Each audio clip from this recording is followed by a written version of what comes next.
Hello বন্ধুরা, আসসালামু আলাইকুম। তোমরা সবাই কেমন আছো? আশা করি ভালো আছো। আমিও ভালো আছি। আজকে আমি ফার্মের মুরগি রান্না করব। মাংসগুলো আমি কেটে ধুয়ে পরিষ্কার করে নিয়েছি।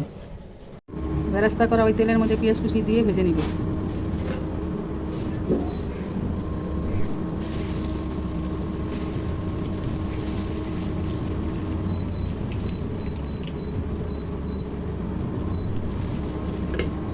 পেঁয়াজগুলো হালকা ভেজে নিয়েছি, এখন আদা রসুন বাটা দিয়ে দিব।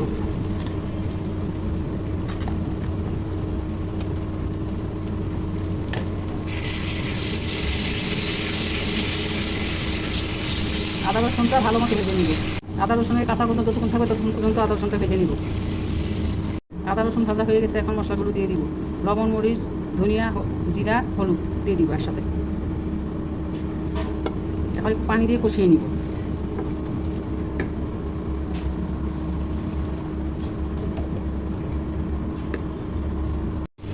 মশলাটা খুব ভালো করে ভেজে নেব, তেল ছেড়ে দেওয়া অবধি।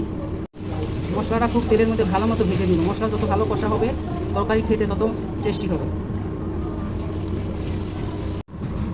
মশলাগুলো ভাজা হয়ে গেছে, এখন মাংসগুলো ছেড়ে দিব।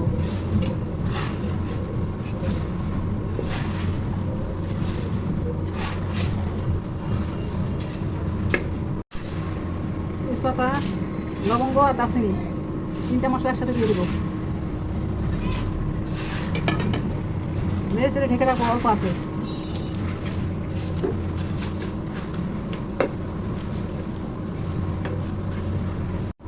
ঢাকনা উঠে দেখি মাংস থেকে পানি ছেড়ে দিয়েছি, অল্প আছে দিয়ে রেখেছিলাম। এখন ছোটো এলাচের গুঁড়ি দিয়ে দিব, নেড়ে ছেড়ে দিব।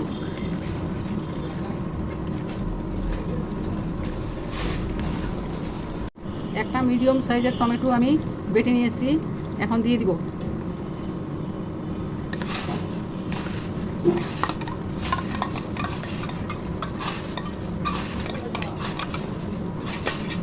নেড়ে ছেড়ে দিব, নেড়ে ছেড়ে ঢেকে দিব।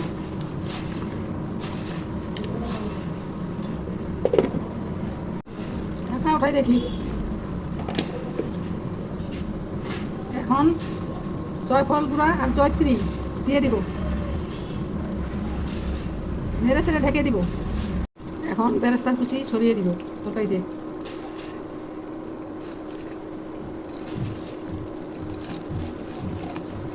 মাংসের মধ্যে কোনো পানি ব্যবহার করব না। মাংসের মধ্যে থেকে যে পানি বের হয়েছে সেই পানি দিয়ে মাংসটা রান্না করব। এমনি ফার্মের মুরগি তাড়াতাড়ি সিদ্ধ হয়ে যায়, বেশি পানি আর দেওয়া যাবে না। এই মাংসের পানি দিয়ে মাংস রান্না করে ফেলব। নেড়ে চেড়ে ঢেকে রেখে দিব।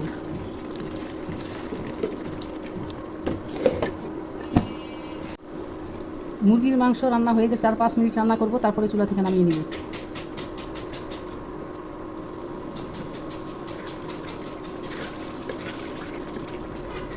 মুরগির মাংস ভুনা হয়ে গেছে। রান্নাটা ভালো লাগলে একটা লাইক দিও।